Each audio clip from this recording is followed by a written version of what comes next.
गुज़िश्ता दिनों मीडिया में एक तूफ़ान बर्पा होता है कि भारत ने इसराइल की मदद से पाकिस्तानी वज़ीर आज़म इमरान खान का मोबाइल फ़ोन हैक कर लिया और चंद लोग जिनका वतीरा पाकिस्तानी अवाम को गुमराह करना है और हर मामले पर पॉइंट स्कोरिंग करना है, उन्होंने इस तमाम मामले का ज़िम्मेदार नवाज़ शरीफ को बना दिया। यहाँ तक कह दिया गया कि भारत, इसराइल और नवाज़ शरीफ एक ही चीज़ का नाम है और नवाज़ शरीफ के इमरान खान के मोबाइल हैक करने के सबूत भी निकाल कर ले आए। यानी वो दलाइल जिनके हक़ में वो कोई सबूत ना पेश कर सके, बल्कि सिर्फ कहानियाँ बयान की। क्योंकि वो लोग जो कंप्यूटर के बारे में मालूमात रखते हैं और हैकिंग के बारे में थोड़ा जानते हैं, उन्हें मालूम है कि हैकर को ढूंढना या उस तक रसाई तकरीबन नामुमकिन है। और जिस वक्त इमरान खान का मोबाइल हैक किया गया या हैक करने की कोशिश की गई, उस वक्त नवाज़ शरीफ हुकूमत का हिस्सा नहीं थे, क्योंकि ये बात सन 2019 की है। मिसाल के तौर पर विकीलीक्स ने लाखों की तादाद में टॉप सीक्रेट डाटा चोरी किया और उसे पब्लिश किया, मगर जूलियन असांज जो कि विकीलीक्स के बानी हैं और इसको लीड करते हैं, वो खुद सामने आए। अगर असांज खुद सामने ना आते तो उनकी शनाख्त नामुमकिन थी। यही वजह है कि अब भी विकीलीक्स हसास मालूमात अवाम तक पहुंचाता है, मगर आज तक किसी भी विकीलीक्स के सोर्स को पकड़ा नहीं जा सका। आइए अब अपने असल मौजू की तरफ आते हैं। दुनिया भर में स्पाई सॉफ्टवेयर यानी ऐसे सॉफ्टवेयर्स जिनकी मदद से मोबाइल या कंप्यूटर या लैपटॉप को हैक किया जा सकता है, ऐसी कंपनीज़ मौजूद हैं। ये कंपनीज़ हुकूमत से मंजूर शुदा होती हैं। मिसाल के तौर पर 2013 में ISI ने सॉफ्टवेयर ख़रीदने की कोशिश की, जिसकी मदद से सोशल नेटवर्किंग ऐप्स तक रसाई हासिल की जा सकती थी। सोशल नेटवर्किंग ऐप्स में फेसबुक, ट्विटर, व्हाट्सएप और दूसरी सोशल मीडिया ऐप्स थी। क्योंकि वो कंपनी इटली की थी और उस वक्त दहशतगर्दी के ख़िलाफ़ जंग की वजह से पाकिस्तान को लेकर मगरबी ममालिक को तहफ़्फ़ुज़ात थे।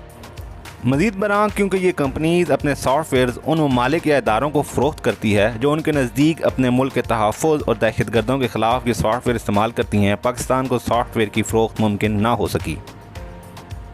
उसके बाद ISI के एक एहलकार ने ख़ुद को बिजनेसमैन ज़ाहिर किया और इटली की उस कंपनी में मौजूद मुख्तलिफ़ शख्सियात को अपने जाल में फंसाया और ये ज़ाहिर किया कि उसका बिज़नेस सॉफ्टवेयर का है, लिहाजा ऐसा सॉफ्टवेयर चाहिए जिसकी मदद से डाटा हैक होने से बचाया जा सके।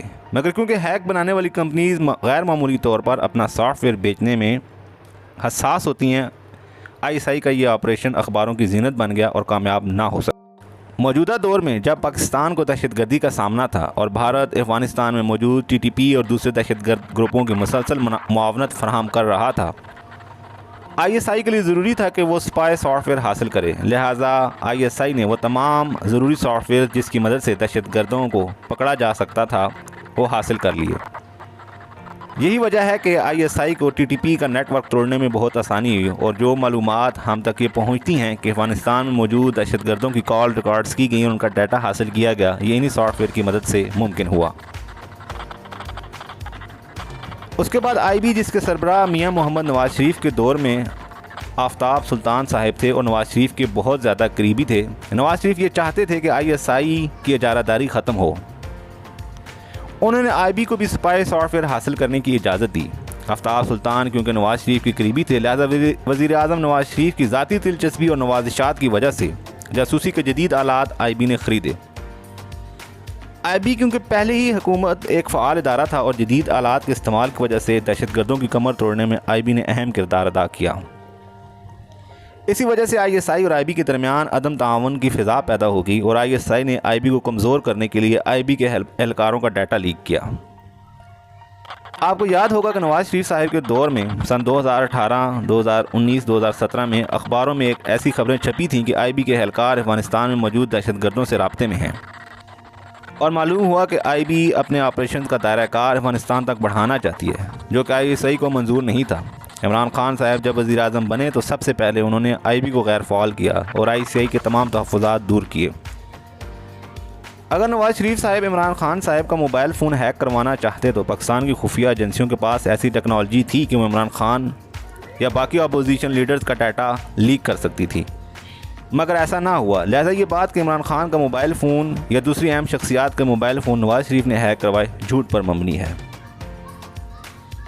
इसी तरह NSO नामी इसराइली कंपनी इसराइली कंपनी का मतलब ये हरगिज़ नहीं कि ये कंपनी इसराइली रियासत की है। इस कंपनी ने पेगासस नामी सॉफ्टवेयर तैयार किया।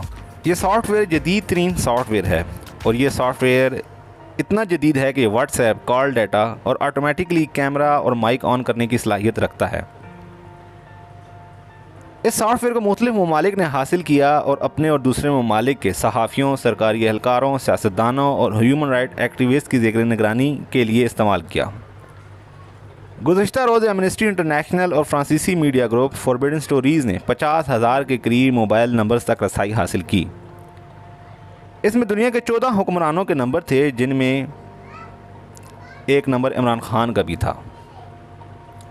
जब पेगासस में काम करने वाले एहलकारों की तहकीक से साबित हुआ कि भारत ने इमरान खान के ख़िलाफ़ ये सॉफ्टवेयर इस्तेमाल किया है, मगर अभी तक ये बात साबित नहीं हो सकी कि भारत ने इमरान खान का फ़ोन हैक करने में कामयाब हुआ है या नहीं।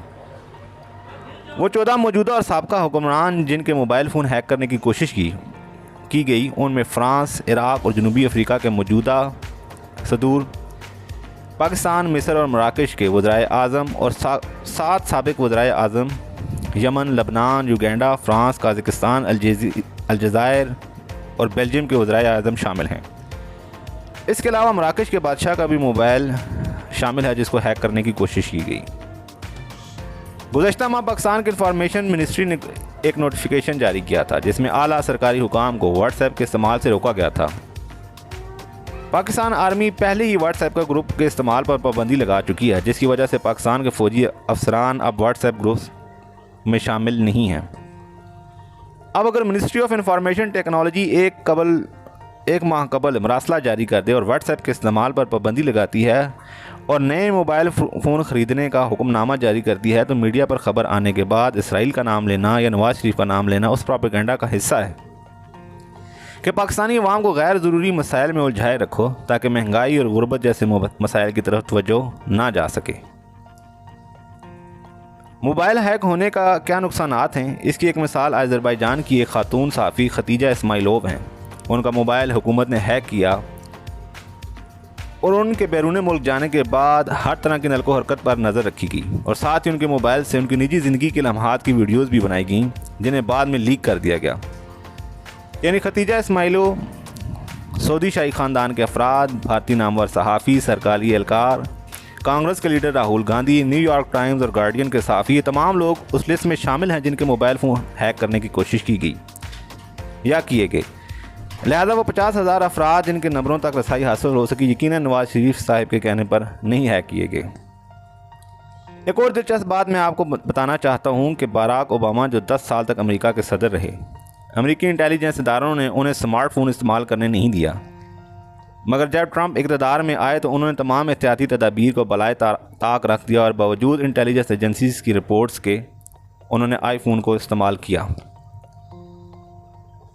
मैं आपसे हर वीडियो में एक गुजारिश करता हूं कि मेरी वीडियो बनाने का मकसद आप तक हक़ाइक़ पहुंचाना है, क़तई नज़र इसके कि वह हक़ाइक़ अवाम, हुकूमत, किसी खुफिया इदारे, किसी महकमे के लिए तकलीफ़ का बायस हों। मुझे इस चीज़ से गर्ज़ नहीं होती। मेरा मकसद सिर्फ़ और सिर्फ आप तक सच पहुंचाना होता है।